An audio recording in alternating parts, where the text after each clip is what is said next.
میں نے آخر ارادہ کیا چلو جی میں اب 4 مہینے لگاتا ہوں، اب 4 مہینے پہ جانا چاہیے، کیونکہ دیکھو تبلیغ میں جب تک 4 مہینے کا کورس نہیں کریں گے اس وقت تک جو ہے وہ بات سمجھ میں نہیں آئے گی. ہاں داڑھی کبھی بڑھے گی کبھی چھوٹی ہو جائے گی، ہاں کبھی سر پہ ٹوپی آئے گی کبھی اتر جائے گی. 4 مہینے لگانے ضروری ہوتے ہیں، ٹھیک ہے، کام کو سمجھنے کے لیے.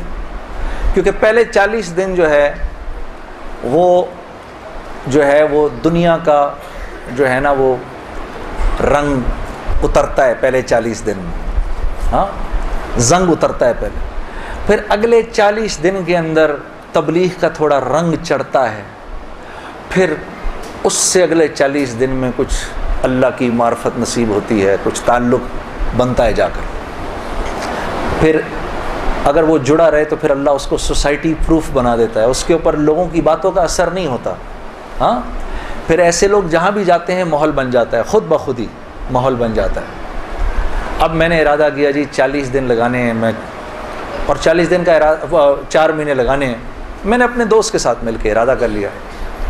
خیر وہ ہم کمزور، ہم نے مئی جون میں نکلنا تھا، مئی جون آیا، وہ تو نکل گیا، میں نہیں نکلا. ایک دن اس کا مجھے فون آتا ہے، یہ ہے جی 16 اکتوبر کی بات 2001. اس کا مجھے فون آیا، جنید بھائی السلام علیکم، میں 4 مہینے لگا کے آ گیا. میں نے کہا ہیں 4 مہینے ہو گئے؟ کہا ہاں ہو گئے. گزر گئے کتنے ہی 4 مہینے گزر گئے زندگی سے.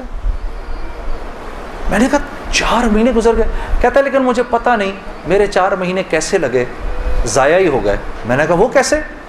کہا میں 4 مہینے کے لیے اپنے ابا کو ساتھ لے گیا جنید بھائی، وہ بیمار رہتے تھے، ان کا پیشاب پخانہ مسجد میں نکل جاتا تھا بستر میں ہی.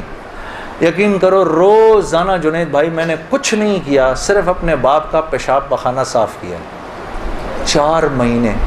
اس کی اس بات نے مجھے اندر سے ہلا دیا کہ کسی انسان کو اپنے باپ کی ایسی خدمت کرنے کا موقع ملا ہو.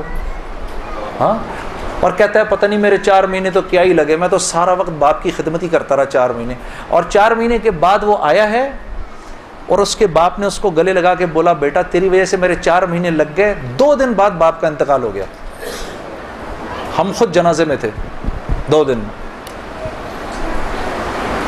میں نے ارادہ کر لیا جی میں جا رہا ہوں 4 مہینے کے لیے. بیوی کے پاس گیا، میں نے بولا سنو میں 4 مہینے کے لیے جا رہا ہوں. کہتی ہے کب؟ میں نے کہا کل. کہتی ہے آپ جائیں میں پیچھے سے زہر کھا لوں گی. میں نے کہا میں پانی پی لوں ذرا ایک سیکنڈ.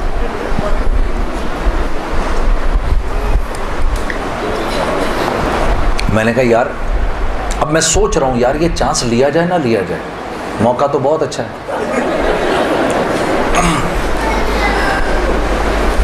میں نے مولوی طارق جمیل صاحب کو فون کیا. میں نے کہا مولوی صاحب بیوی کہہ رہی ہے میں نے 4 مہینے کے لیے جانا ہے، تو اگر تو گیا تو میں زہر کھا لوں گی. کہتے ہیں یار میرا 30 سال کا تجربہ ہے، یہ اتنی بیوقوف نہیں ہے ان میں سے کوئی بھی.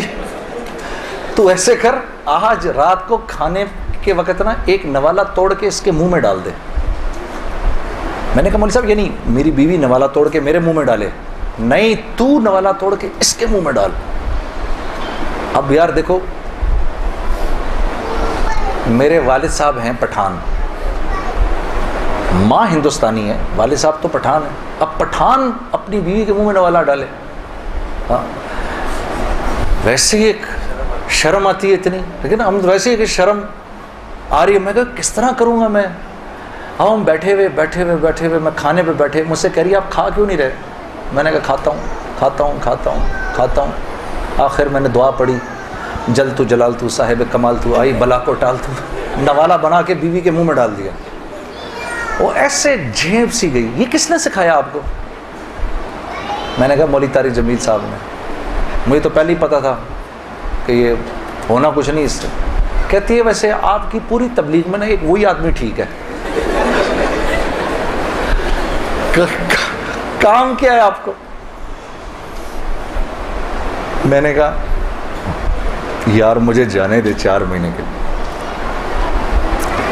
پھر میری بیوی نے میرا بیگ بنایا 4 مہینے کے لیے. اور اس اللہ کی بندی کے لگے 4 مہینے، میرے تو نہیں لگے. میں تو دنیا بھر میں گھومتا رہا. اس نے میرا بیگ بنایا، اس نے میرے بچوں کو دیکھا. ہم اس وقت ایک ہی گھر میں رہتے تھے سارے. میرے ماں باپ کی خدمت اس نے کی، اس نے دیکھا ان کو. گھر کی بڑی تھی وہ، بڑی بھابھی تھی، باقیوں کو بھی اس نے دیکھا. پیسے میرے پاس نہیں تھے کیونکہ میں تو کاروبار ہی چھوڑ دیا تھا، پیسے بھی نہیں تھے. میں نے اس سے پوچھا بھی نہیں، عائشہ تو کیسے چلائے گی یہ سب کچھ؟ اللہ جانے اس نے کیسے چلایا. اللہ اس کو جزائے خیر دے، اللہ اسے خوش رکھے. اور میرے 4 ماہ لگ گئے، اس طرح لگے.